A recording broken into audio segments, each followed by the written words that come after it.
Natascha Strobl, politóloga austríaca, en la nueva derecha propone un concepto clave para entender el tiempo presente, el conservadurismo radicalizado. A diferencia de quienes reducen la ultraderecha contemporánea a una mera reedición del fascismo histórico, Strobl plantea que estamos ante una transformación interna del conservadurismo tradicional, un fenómeno híbrido que surge del desgaste del consenso político de posguerra y de las múltiples crisis del siglo XXI.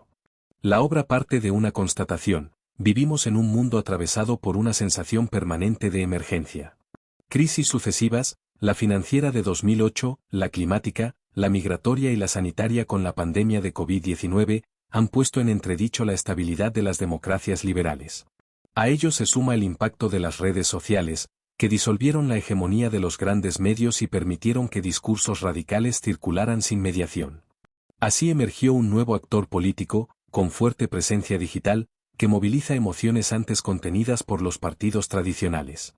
Para comprender esta mutación, Strobl repasa la genealogía del conservadurismo clásico.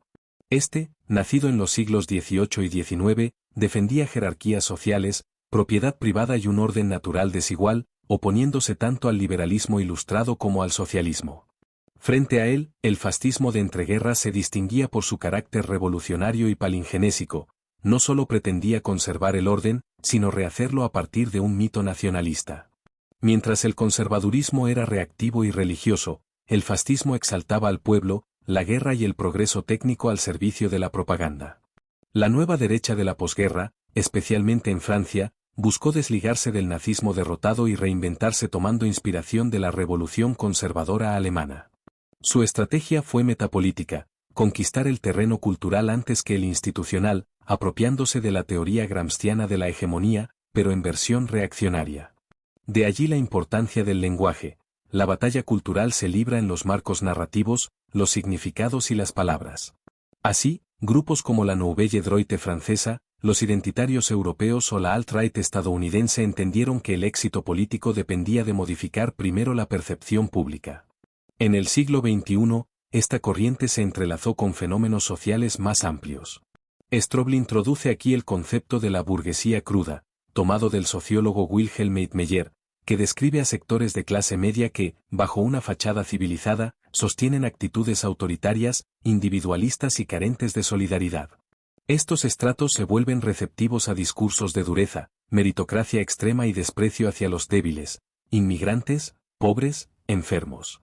La normalización de esas posturas en el debate público contribuye a radicalizar a los partidos conservadores. Así nace el conservadurismo radicalizado, que no consiste en que fuerzas externas tomen los partidos tradicionales, sino en que estos mismos adoptan progresivamente retóricas y estrategias de la extrema derecha. Strobl analiza especialmente los casos de Donald Trump en Estados Unidos y Sebastian Kurz en Austria, dos ejemplos distintos pero convergentes. Ambos comprendieron que la política ya no gira en torno a programas detallados, sino a narrativas emocionales, la promesa de protección y fuerza en un mundo incierto. El conservadurismo radicalizado, explica Strobl, se caracteriza por 6 rasgos. La destrucción deliberada de reglas, romper normas institucionales y convenciones democráticas para presentarse como outsiders, aunque provengan del establishment. Trump lo hizo con su estilo insultante y sus violaciones de protocolos, Kurz con estrategias de manipulación interna y campañas millonarias fuera de los límites legales. El liderazgo centralizado, el partido se convierte en vehículo personal del líder, que concentra la atención mediática y encarna la voluntad de cambio. La polarización extrema, los adversarios dejan de ser rivales políticos y pasan a ser enemigos. La política se convierte en guerra cultural, donde los términos del debate, corrección política, élite globalista, invasión migratoria, reemplazan a la discusión racional de políticas públicas. La estrategia comunicativa agresiva, uso intensivo de redes sociales, simplificación del lenguaje, ataques constantes a periodistas y oponentes. El mimetismo con la extrema derecha extraparlamentaria, adopción de consignas de movimientos identitarios, neonazis o conspirativos, pero revestidos de respetabilidad institucional. La producción de una realidad alternativa. Más que disputar hechos, se construye un universo simbólico en el que las emociones pesan más que los datos. En este marco, la victoria de Trump en 2016 y el ascenso de Kurz no fueron anomalías, sino síntomas de un cambio estructural.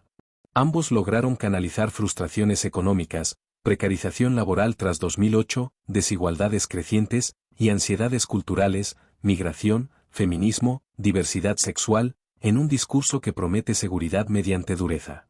Strobel subraya que este conservadurismo radicalizado se diferencia de la extrema derecha clásica porque no pretende abolir la democracia de inmediato, sino vaciarla desde dentro, transformándola en un cascarón formal al servicio del poder personal y de la exclusión social. Es un proceso más lento, pero profundamente corrosivo. La política se convierte en espectáculo, donde la transgresión calculada genera tanto apoyo como repudio, manteniendo la figura del líder en el centro de la agenda. El epílogo del libro abre una pregunta inquietante: ¿dónde está lo positivo? Strobel reconoce que señalar los peligros no basta, también es necesario imaginar salidas.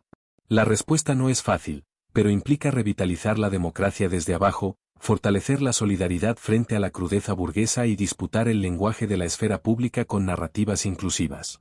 La advertencia final es clara: si no se enfrenta cultural y políticamente esta mutación, el conservadurismo radicalizado seguirá expandiendo sus fronteras, legitimando a las extremas derechas y erosionando la democracia liberal.